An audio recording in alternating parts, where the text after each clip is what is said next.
ക്ഷേമ പെൻഷൻ അവകാശമല്ല, സഹായമാണ്. അവകാശമല്ല, ഔദാര്യമാണ് എന്ന് പറയേണ്ടതായിരുന്നു. പക്ഷെ ഔദാര്യമാണ് എന്ന് കോടതിയുടെ മുൻപിലായതുകൊണ്ട് പറഞ്ഞിട്ടില്ല എന്ന് വേണം ധരിക്കാൻ. അതായത് ഇതാരാണ്? അത് വി ഷിബി ക്ഷേമ പെൻഷൻ ഉറപ്പാക്കണമെന്നാവശ്യപ്പെട്ട് നൽകിയ പൊതുതാൽപര്യ ഹർജിയിലാണ് ധനകാര്യ under secretary Jose V Petta ഹൈക്കോടതിയെ ഇപ്രകാരം അറിയിച്ചത്. ക്ഷേമ പെൻഷൻ അവകാശമാണ്, അവകാശമല്ല, സഹായമാണ് എന്ന്. അപ്പൊ ഇത് കേൾക്കുമ്പോൾ ഞാൻ ഓർക്കുകയാണ്, തെരഞ്ഞെടുക്കപ്പെടുന്ന ഗവൺമെന്റുകൾ, അതായത് ജനങ്ങളുടെ ദാസന്മാരായിരിക്കണം തെരഞ്ഞെടുക്കപ്പെടുന്നവർ എന്നാണ് ഡെമോക്രസി ഉറപ്പ് തരുന്നത് അല്ലെങ്കിൽ ചൂണ്ടിക്കാണിക്കുന്നത്. ഉദാഹരണത്തിന് 1947 ഓഗസ്റ്റ് 14 രാത്രി 12 മണിയോടടുക്കുന്നു. ഇപ്പൊ 12 മണി അടിക്കും എന്നുള്ളൊരവസ്ഥയിൽ. അപ്പോ അന്ന് റേഡിയോയേ ഉള്ളൂ, ഇതുപോലെ ടിവിയോ ചാനലോ എല്ലാവരെയും കണ്ട് സംസാരിക്കാനോ ഒന്നും സമയമില്ല. അപ്പോൾ ഫ്രീഡം അറ്റ് മിഡ് നൈറ്റ് എന്നുള്ള ഗ്രന്ഥത്തിൽ നെഹ്റുവിനെ പറ്റി പറയുന്ന ഒരു കാര്യമുണ്ട്. നമ്മൾ സ്വാതന്ത്ര്യം പ്രാപിക്കുന്നു എന്ന കാര്യം വിളിച്ച് പറയുക, ഇന്ത്യൻ ജനതയെ അറിയിക്കുക, നാം സ്വാതന്ത്ര്യത്തിലേക്ക് ഉയർത്തെഴുന്നേൽക്കുന്നു എന്ന് ഇന്ത്യൻ ജനതയോട് ഉണർത്തുക. അതിനുവേണ്ടി അദ്ദേഹം റേഡിയോയുടെ മുൻപിൽ ഇരിക്കുകയായിരുന്ന അദ്ദേഹം എഴുന്നേറ്റ് നിന്നു. ഞാൻ ജവഹർലാൽ നെഹ്റു, അദ്ദേഹം അന്നത്തെ ആക്ടിംഗ് പ്രധാനമന്ത്രിയാണ് കേട്ടോ. അദ്ദേഹം ആ ആ റേഡിയോയുടെ മുൻപിൽ എഴുന്നേറ്റ് നിന്നുകൊണ്ട് ആദരണീയരായ ജനങ്ങളെ, ഞാൻ ജവഹർലാൽ നെഹ്റു നിങ്ങളുടെ ദാസൻ എന്ന് പറഞ്ഞുകൊണ്ടാണ് നാം ബ്രിട്ടീഷ് സ്വേച്ഛാധിപത്യത്തിൽ നിന്ന് സ്വാതന്ത്ര്യത്തിന്റെ പുലരിയിലേക്ക് ഇതാ ചുവട് വയ്ക്കുന്നു എന്ന് അനൗൺസ് ചെയ്യുന്നത്. നമ്മൾ ഓർക്കണം, അദ്ദേഹം അത് എങ്ങനെ ഇരുന്ന് പറഞ്ഞാലും കിടന്നു പറഞ്ഞാലും നടന്നു പറഞ്ഞാലും ഓടിക്കൊണ്ട് പറഞ്ഞാലും ആരും അറിയത്തില്ലായിരുന്നു. കാരണം എന്താണെന്ന് വെച്ചാൽ അന്ന് റേഡിയോ മാത്രമേ ഉള്ളൂ. പക്ഷെ അദ്ദേഹത്തെ കണ്ട് ആ മുറിയിൽ വേറെ ഉണ്ടായിരുന്ന അതുപോലെയുള്ള മഹത് വ്യക്തികളാണ് ഇത് റിപ്പോർട്ട് ചെയ്തിട്ടുള്ളത്. ഫ്രീഡം അറ്റ് മിഡ് നൈറ്റ് എന്ന ഗ്രന്ഥത്തിൽ റിപ്പോർട്ട് ചെയ്തിട്ടുള്ളത്. അപ്പം അദ്ദേഹം ആദരിക്കുന്നത് ആരെയാണ്? ഈ ഇന്ത്യയിലെ അന്നത്തെ ബഹുജനത്തെ മുഴുവനുമാണ് ആദരിച്ചുകൊണ്ട് എഴുന്നേറ്റ് നിന്നത്. അങ്ങനെ ആദരിക്കേണ്ടവരാണ് തെരഞ്ഞെടുക്കപ്പെടുന്ന മഹാരഥന്മാർ, അവരെത്ര വലിയവരാണെങ്കിലും.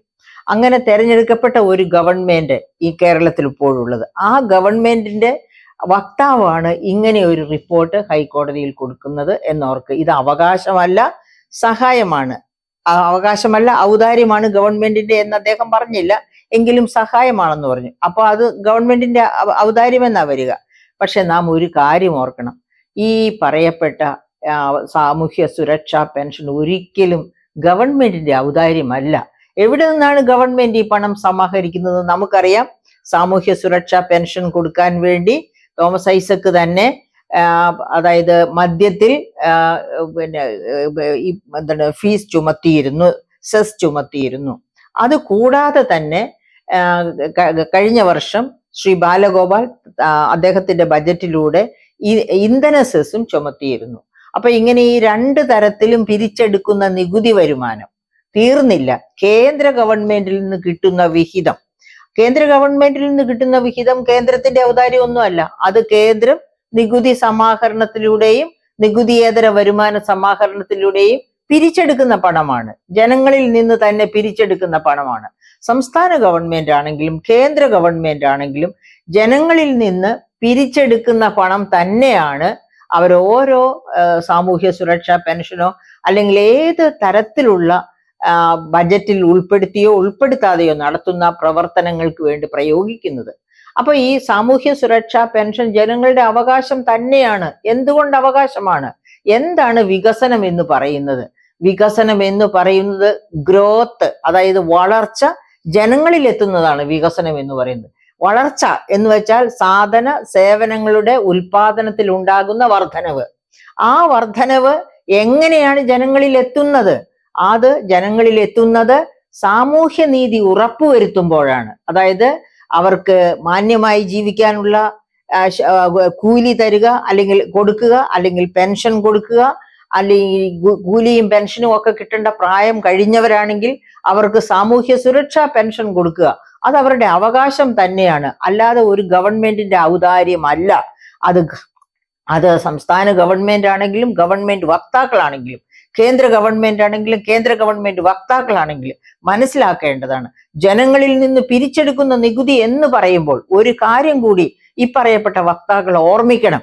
ഒരു സാധാരണക്കാരൻ, ഒരു പാവപ്പെട്ടവൻ 100 രൂപ കയ്യിൽ കിട്ടിയാല് 101 രൂപയും സാധന സാമഗ്രികൾ വാങ്ങാൻ വേണ്ടി ചെലവഴിക്കുന്നു എന്ന് വെച്ചാൽ അവന്റെ മുഴുവൻ പൈസ മേലും അവൻ നികുതി കൊടുക്കേണ്ടി വരുന്നു. മുഴുവനും പൈസ വിപണിയിൽ ചെലവഴിക്കുന്നു എന്ന് വെച്ചാൽ ആ മുഴുവൻ പൈസയ്ക്കും അവൻ നികുതി കൊടുക്കുന്നു എന്നർത്ഥം. അതേ സമയത്ത് ഇവിടുത്തെ വലിയ ധനികരായ ഏതെങ്കിലും കോർപ്പറേറ്റുകളെ ആലോചിച്ചു നോക്കൂ. അവരവരുടെ ധനത്തിന്റെ ഒരു വളരെ അതായത് 0.00001% മറ്റോ ആയിരിക്കാം സ്വന്തം ഹെലികോപ്റ്റർ പറത്തി യാത്ര ചെയ്താൽ പോലും ഒരു ദിവസം ചെലവഴിക്കേണ്ടി വരുന്നത്. അപ്പോൾ ആരാണ് കൂടുതൽ നികുതി സർക്കാരിന്റെ വിഭവ സമാഹരണത്തിലേക്ക് കൂടുതൽ നികുതി കൊടുക്കുന്നത്? ഏറ്റവും കൂടുതൽ നികുതി കൊടുക്കുന്നത് സാധാരണക്കാരനാണ്. ക്വാണ്ടിറ്റി കുറവായിരിക്കാം അവൻ കൊടുക്കുന്നത്, പക്ഷെ അവന് കിട്ടുന്ന മുഴുവൻ പണത്തിൽ നിന്നും അവൻ നികുതി കൊടുക്കുകയാണ്. അങ്ങനെയുള്ളവർക്ക് ഇത് കൊടുക്കുമ്പോൾ അയ്യോ ഇത് ഗവൺമെന്റിന്റെ ഔദാര്യമാണ് അല്ലെങ്കിൽ ഗവൺമെന്റിന്റെ സഹായമാണെന്നല്ല, പാവപ്പെട്ടവന്റെ അവകാശമാണ് ഇത് എന്ന് പറഞ്ഞ് തന്നെ ഇത്തരം സാമൂഹ്യ സുരക്ഷാ പെൻഷനുകൾ കൊടുക്കപ്പെടണം എന്നുള്ളതാണ് നമ്മൾ എടുത്തു പറയേണ്ടത്. ഇവിടെ പ്രത്യേകിച്ച് നമ്മൾ ഓർക്കണം, LDF ഗവൺമെന്റിന്റെ പ്രകടന പത്രികയിൽ പറഞ്ഞിരുന്ന ഒരു കാര്യമുണ്ട്. സാമൂഹ്യ സുരക്ഷാ പെൻഷൻ 2500 രൂപയാക്കി ഉയർത്തിയിരിക്കുമെന്ന്.